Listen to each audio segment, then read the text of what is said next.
এই হুজুরের কথাগুলো আমরা সবাই খেয়াল করে শুনি, কারণ আমাদের সবাইকে একদিন না একদিন মৃত্যুবরণ করতে হবে। মালাকুল মউত আমাদের আসবেই, আসবে, এটা নিশ্চিত, এটা সত্যি যে আমরা সবাই মরবো। তো আমরা মরার আগে আমাদেরকে শোধরাইতে হবে। তো দয়া করে কষ্ট করে এই ভিডিওটা সম্পূর্ণ দেখুন। দুনিয়াতে উলঙ্গ আইসি এই সাদা কাপড়টার জন্য, এই সাদা কাপড়টার জন্য আইসি দুনিয়াতে। আমার মেয়ে, আমার স্ত্রী, আমার বোন, আমার মা বেপরদায় চলে, আমরা হইলাম দায়ুস। ওই পুরুষ দায়ুস যে তার স্ত্রী সন্তানকে পর্দা করায় না।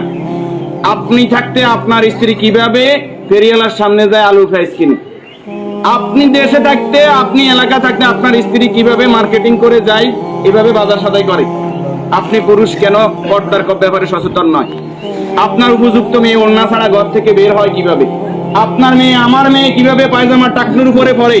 আমার ছেলে কিভাবে পায়জামা টাকনুর নিচে পড়ে? আমার টাকা দিয়ে আমার ছেলে সিগারেট খায়, আমার টাকা দিয়ে, আমার টাকার এমবি খরচ করে আমার ছেলে মেয়ে ঘরের মধ্যে গান বাজনা করে। আপনি পুরুষ উদাসীন, আপনার খবর নাই। খোদার কসম, দায়ুস ওই পুরুষ যে পুরুষ তার পরিবারকে দিন শিক্ষা দেয় না, কোরআন শিক্ষা দেয় না, পর্দার কথা বলে না। আর দায়ুস জাহান্নামে যাবে।